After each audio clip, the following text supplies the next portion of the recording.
मकान को, जिस जमीन को, जिस जायदाद को आप बनाना चाहते हैं, जिस प्लाट को आप निर्मित करना चाहते हैं। कई कई घर ऐसे किराए के मकान में रहते थे तो अच्छे रहते थे, जब से घर बनाया प्रवेश करा तब से रो रहा है। 25 बार वास्तु शास्त्री वालों को बुला लिया, उसने यहाँ से सीढ़ी तोड़ दो, यहाँ से बना दो, यहाँ बाथरूम तोड़ दो, यहाँ से बना दो, ये पीछे से रास्ता कर दो, यहाँ से बना दो। ईमानदारी से कहना, पहले के समय में क्या वास्तु शास्त्री होते थे? नहीं। घर के बुजुर्ग कहते थे यहाँ कमरा बना दे बेटा, बेटा कमरा बना देगा, यहाँ रसोई घर बना दे बेटा। घर के बुजुर्ग कहते थे वहां कमरा बनता था, घर के बुजुर्ग कहते थे वहां पर भोजन बनता था। उसके बाद में उनके घर में शांति होती थी, फिर भी उनके घर में समृद्धि होती थी, लक्ष्मी की कोई कमी नहीं होती थी। कमाते कम थे पर ऐश की जिंदगी जीते थे, सुखमय जीवन जीते थे। आज के जमाने में बेटा कमा रहा, बहू कमा रही, पोता कमा रहा, पोती कमा रही, दादा कमा रहा, सारा घर कमा रहा, उसके बाद भी सुख और समृद्धि और शांति नहीं है, उसके बाद भी आनंद की अनुभूति नहीं है, उसके बाद भी हमेशा रोना केवल सुख का होता है। जरा सा घर में 4 लोग रह रहे हैं पर चारों के मुंह भगोने जैसे रहते हैं, एक तपेले जैसा मुंह, एक भगोने जैसा मुंह, एक थाली जैसा मुंह, एक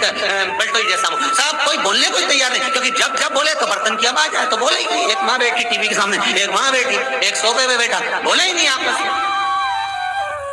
वो सुख गया का महाराज। कई लोगों के मैसेज आते हैं, गुरुजी हम बड़े दुखी हैं। कारण क्या है? बस कारण इतना सा है कि आपने जब मकान का निर्माण कराया, वास्तु शास्त्री को बुलाया, इंजीनियर को बुलाया, सब ठेकेदार को बुलाया, सबको बुलाकर मकान, प्लाट, जमीन, जायदाद सब दिखवाया, पर आपने उस भूमि पर पद्म पुराण कहती है, धेनु मानस कहती है, स्कंद पुराण कहती है कि उस प्लाट पर आपने 3 दिन तक एक गौ माता को नहीं बांधा। 3 दिन तक एक गाय को उस प्लाट पर बांध कर चारा खिलाते, ना वास्तु शास्त्री को बुलाने की जरूरत पड़ती, ना कभी समृद्धि की, ना सुख की जरूरत पड़ती, क्योंकि गाय उस जगह से सारी इंद्रियों को आनंदित देकर सुख प्रदान कर देती है।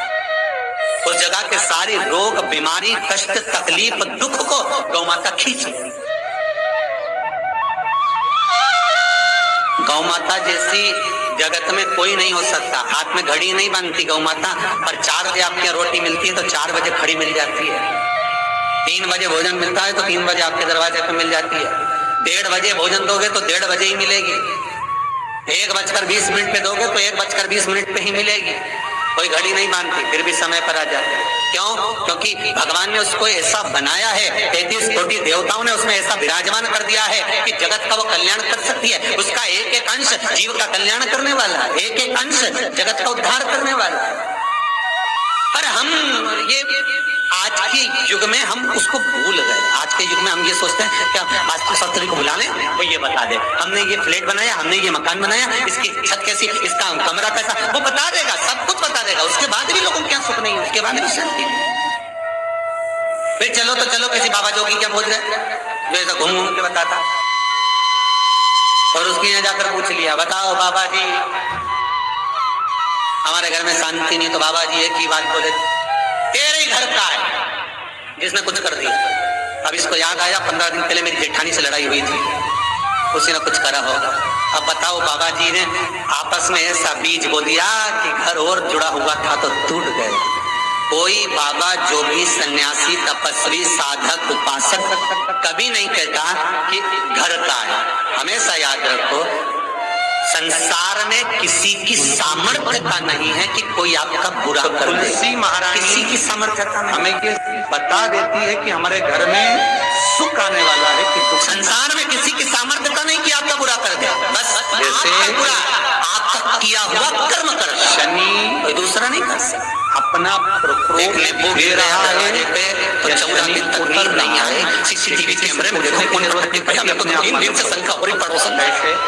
अब बताओ, जब कैमरे में देख लिया तब मालूम पड़ा बेचारा साइकिल वाला सब्जी लेके जा रहा था उसके घर पे, और नींबू पॉलीथीन से टपल, तब सुकून मिला कि ये नींबू, तब सोए आराम से कि पड़ोसन ने कुछ नहीं किया। कमर से नीचे जो वस्त्र पहने हो ना जाने किसने क्या विद्या कर दी, ना जाने कौन ने कौन सा मार दिया। केवल एक दीवार ऐसी होती है जहाँ पर हनुमान जी का चित्र लगाया है।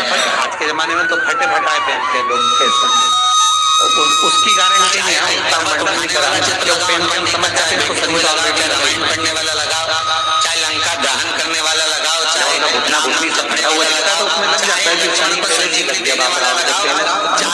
मौन मुद्रा में लगाने का नियम है, लगा दो हनुमान जी की चप्पल बार बार टूट रही हो, बिक रही हो, पत्ती सूख रही हो, कुछ कर रही हो, और अगर अमर के जो वस्त्र पहने हो वो अपने आप हट रहे हुए केवल एक ही समझ लेना कि शनि पांव से प्रवेश कर रहा, मतलब अपनी प्रखरता शनि दिखा रहा।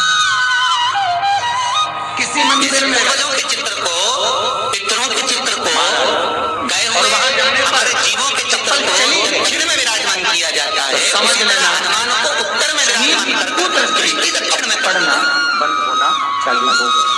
कितना सुंदर कहा है महाराज। जूता चप्पल के जितने फोटो के जमाने में तो फैशन हो गई, घर की चप्पल अलग होती है, बाहर की चप्पल होती है। लोग घर में चप्पल किसी तक में पहन के जाते हैं, दक्षिण की ओर उनका